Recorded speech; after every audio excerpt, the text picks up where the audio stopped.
राधे, जय श्री कृष्णा। दोस्तों, किशोरी क्रिएशन से मैं सपना शर्मा आप सभी का हार्दिक स्वागत करती हूं आपके अपने चैनल पर। दोस्तों, आज के वीडियो में मैं आपके लिए ज्येष्ठ मास महात्म्य के 9वें दिन की कथा लेकर के आई हूं, जिसमें हम गौरी व्रत महात्म्य के और जानकारी को प्राप्त करेंगे। इससे पहले के ज्येष्ठ मास महात्म्य के 8 अध्याय के वीडियो जो है मैंने मेरे चैनल पर डाले हुए हैं। आप उनको मेरे चैनल पर जाकर देख भी सकते हैं और श्रवण भी कर सकते हैं। दोस्तों, ज्येष्ठ मास महात्म्य का श्रवण करने के लिए ब्रह्म मुहूर्त में उठ करके स्नान आदि से निवृत्त होकर स्वच्छ वस्त्र पहन करके श्री हरि विष्णु की सुगंधित फूल और चंदन से पूजा अर्चना करके ज्येष्ठ मास महात्म्य का एक अध्याय नित्य प्रति श्रवण करना चाहिए। मैं आपको ज्येष्ठ मास महात्म्य का 9वें अध्याय का पाठ बताऊंगी।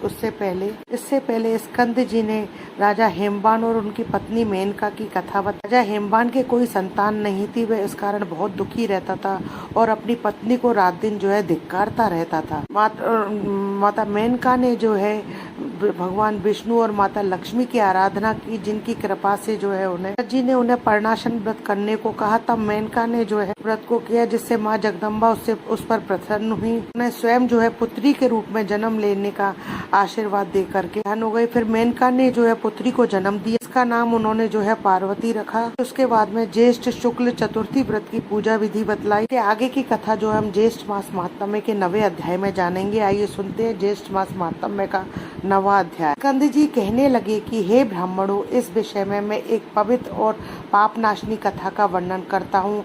इसके श्रवण मात्र से तुम्हारे सब संशय दूर हो जाएंगे। विंध्य पर्वत के ऊपर उत्तर भाग में एक कीर्तिमान देवता अतिथि पूजक मेधावी नाम का श्रेष्ठ ब्राह्मण रहता था। गौतम कुल में उत्पन्न चंद्रावती नाम की उसकी स्त्री थी। वह स्त्री पतिव्रत, धर्म व परायण और पति सेवा में तत्पर रहा करती थी तथा गृह कर्म में लीन सदा प्रिय वचन बोलने वाली थी।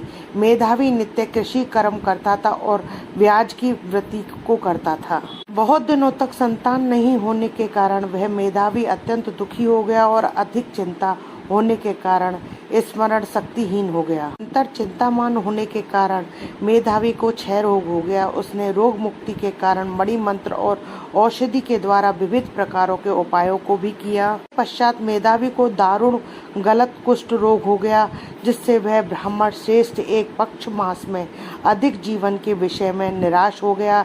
देव तथा उसके अनुसार रोग को देखकर स्वयं भी उसका अनुगामी हो गया। मेधावी ब्राह्मण और उसकी स्त्री दोनों ही शीघ्र घर से निकलकर गंगा जी के तट पर चले गए। अपने हाथ में गंगा जी के तट पर तुलसी का वन लगाया और मेधावी की स्त्री अपने पति के साथ रहकर बहुत सारा समय व्यतीत कर दिया। सब पापों का नाशक ज्येष्ठ मास आया। ज्येष्ठ मास के नियम व्रत करने से नारद ऋषि वहां स्वयं स्वेच्छा से आए। तब विधिवत नारद ऋषि को प्रणाम करके तथा यथाविधि उनका पूजन किया। समग्र शोक मोह के कारण को भी निवेदन किया। शोक का कारण सुनकर प्रसन्नात्मा नारद जी उसकी स्त्री से अत्यंत हितकर वचन बोले कि हे बाले, पूर्व जन्म में इस ब्राह्मण ने मद से उद्धत होकर ज्येष्ठ मास के महात्म्य का अपमान किया था। इसी पाप से मेधावी पीड़ित हो गया है, इसमें संशय नहीं है। इस पाप दोष के निवारणार्थ आप ज्येष्ठ मास के व्रत करो, जो सुख सौभाग्य को देने वाले हैं और गौरी नाम से विख्यात है। प्रकार नारद ऋषि के कहने पर दूरदर्शिनी ब्राह्मण पत्नी चंद्रावती ने व्रत को स्वीकार कर नारद जी का पूजन किया और उपदेशक नारद जी के चले जाने पर श्रोत्रिणी चंद्रावती ने पृथ्वी पर नारद मुनि के कथन अनुसार भक्ति युक्त चित्त से इस व्रत को किया। व्रत के अनुष्ठान मात्र से मेधावी ब्राह्मण में श्रेष्ठ हो गया। उसके पश्चात श्रेष्ठ उद्यापन कर्म कर ब्राह्मणों का पूजन किया और उनको तृप्त कर दिया और उनको गोधन देकर अनेक विधि से पायस आदि बहुत से ब्राह्मणों को भोजन कराया और स्त्री तथा बांधवों सहित व्रत का पारणा करके अपने घर आया। मेधावी के घर आने पर पूर्ववासियों ने महान उत्सव मनाया और उत्सव में एकत्रित सुहृदयपुर वासियों के पूछने पर मेधावी ने सब समाचार उन सबको कह सुनाया। मैं इस महात्म्य के श्रवण से सब विस्मित हो गए और दूसरे वर्ष के आने पर दोनों ने पुत्र के निमित्त व्रत किया। व्रत के प्रभाव से दूसरा कामदेव के समान पुत्र उत्पन्न हुआ। ने शीघ्र जात कर्म कराकर हजारों गौओं का दान किया।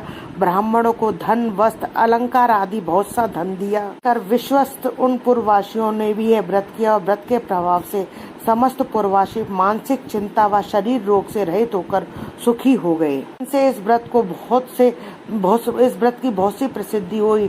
प्रथम इस व्रत को समर्थ श्री शिवजी ने पार्वती जी से कहा था। मैंने परम श्रेष्ठ व्रत रहस्य को संक्षेप में तुम लोगों से कहा। श्री स्कंद जी के वचनों को सुनकर सब ऋषि प्रसन्न हो गए और स्कंद जी पर पुष्प वृष्टि करने लगे और जीवित रहो यह आशीर्वाद देने लगे। गिरिजानंद श्री स्कंद जी ने सब ने पृथक पृथक पूजा की और प्रसन्न होकर यह तपोनिष्ठ परस्पर कहने लगे, अहो हम लोगों ने बहुत से मासों का महत्व सुना, परंतु ज्येष्ठ मास के एक दिन के साथ उनकी तुलना नहीं हो सकती। विचार कर श्रेष्ठ ज्येष्ठ मास में स्नान अर्चन क्रिया को प्रयत्न से अपने विभव के अनुसार सभी लोगों ने किया। श्री ज्येष्ठ मास महात्म में गौरी व्रत महात्म में वर्णन नवम अध्याय संपूर्णम। दोस्तों यदि आपको मेरा ये वीडियो पसंद आए तो प्लीज़ मेरे वीडियो को ज़्यादा से ज़्यादा लाइक और शेयर कीजिए अपने फैमिली और फ्रेंड में। यदि आपने अभी तक बेल आइकन को हिट नहीं किया है तो इसे हिट कीजिए ताकि मेरे आने वाले हर नए वीडियो का नोटिफिकेशन जो है आपको मिल जाए।